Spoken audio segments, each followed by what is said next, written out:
Salam, selamat pagi. Bertemu kembali di dalam renungan pagi Unjuk Surgawi Keluarga Immanuel Baptist Church.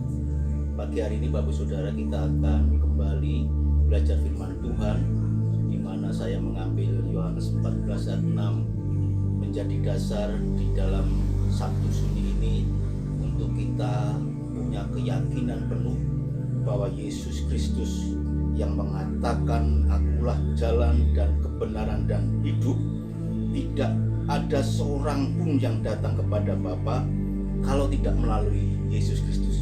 Ini yang kita pelajari di dalam masa penyaliban Yesus Kristus di Sabtu Sunyi ini dan kebangkitannya esok hari. Tetapi kita punya kepastian bahwa Yesus Kristus adalah jalan dan hidup dan kebenaran. Namun sebelumnya kita akan berdoa terlebih dahulu. Kami bersyukur Tuhan Yesus menerima anugerah penebusan dosa. Kami bersyukur telah mendapatkan pilihan bahwa kami adalah kepunyaan-Mu. Sertai kami di dalam keimanan kami, karena Engkau telah menganugerahkan Roh Kudus dalam hidup ini, agar kami tetap menjadi anak-anak yang mempersembahkan hidup kami menjadi kesukaan bagi Tuhan, menjadi terang bagi hidup, supaya kami pun siap menggarami dunia ini di dalam aktivitas kami. Kami serahkan renungan pagi hari ini di dalam pertolongan dan kemurahan. Terima kasih Tuhan Yesus, terima kasih. Haleluya, amin. Lewat teks tadi yang saya sampaikan di dalam Yohanes 14 ayat 6, kita mau belajar dengan judul bahwa anugerah Tuhan itu sumber benar, sumber yang benar bagi hidup kita. Dan kita patut bersyukur sepanjang kita telah dipilih Tuhan, kita sudah memapaki perjuangan hidup hingga saat ini. Mungkin kita memperingati Jumat Agung, kita memperingati Paskah sudah berulang-ulang.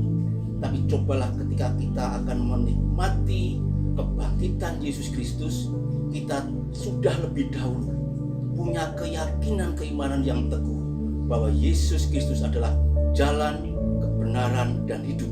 Dan ini yang perlu kita nikmati, yang kita perlu hidupi. Kita bisa merasakan puncak kasih Yesus Kristus sudah terjadi kemarin siang. Puncak kematian itulah bukti bahwa kasih Yesus dinyatakan. Dan di hari Sabtu Sunyi ini, karya Yesus Kristus akan membuktikan kuasa kepada maut, kepada dosa yang akan bertekuk lutut, sehingga besok Minggu kita akan menikmati di mana Yesus Kristus bangkit dari matinya. Dan ini perlu kita pelajari untuk kita merefleksikan ke belakang. Kita mau belajar bagaimana Raja Daud sangat karib dengan Tuhan, sangat mengandalkan Tuhan. Hidupnya diserahkan kepada Tuhan semenjak dari muda sampai dia dipercaya menjadi raja. Perjuangannya memang selalu bertempur dengan bangsa-bangsa lain. Dia berjuang bagaimana keluarganya harus takut akan Tuhan. Kita mau belajar kebenaran firman Tuhan lewat pengalaman Daud. Yang pertama, dia memberitahukan kepada kita lewat Mazmur 25 ayat 4-5. Beritahukanlah jalan-jalanmu kepadaku ya Tuhan. Tunjukkanlah itu kepadaku. Bawalah aku berjalan dalam kebenaran-Mu dan ajarlah aku, sebab Engkaulah Allah yang menyelamatkan aku. Engkau ku nanti-nantikan sepanjang hari.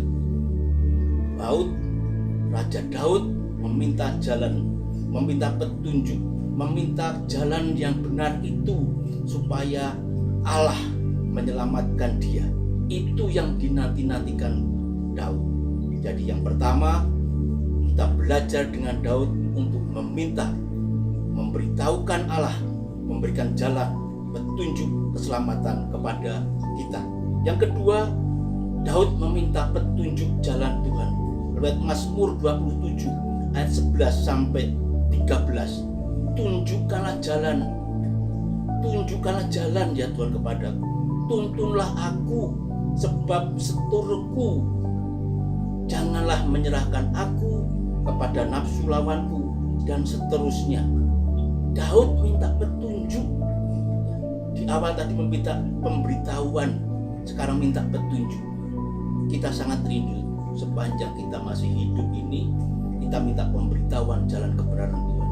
Kita minta petunjuknya Tuhan, supaya bulatlah keyakinan iman kita. Hati kita yang takut gentar ini, ada kuasa nama yang lebih dasar, nama Yesus Kristus. Nama yang diagung-agungkan Daud sebagai Tuhan yang menyertai dia. Yang ketiga, Daud juga memberikan catatan dalam Mazmur 119 ayat 15.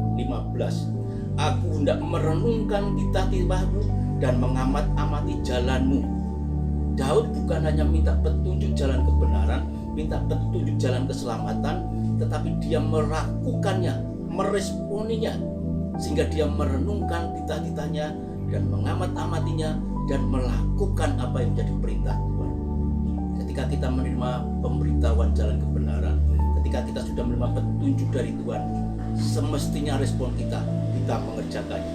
Bapak Ibu yang saudara saya kasih, kita tutup di dalam ibadah pagi hari ini, di dalam renungan embun surgawi hari ini. Kita mau belajar pula ketika kita melihat perjalanan kepemimpinan Yosua, di mana dia hanya mengandalkan kuasa Tuhan.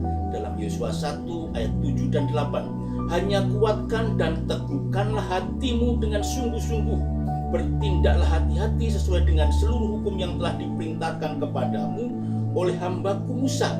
Janganlah menyimpang ke kanan atau ke kiri, supaya engkau beruntung kemanapun engkau pergi. Janganlah engkau lupa memperkatakan kitab Taurat ini, tetapi renungkanlah itu siang dan malam, dan seterusnya.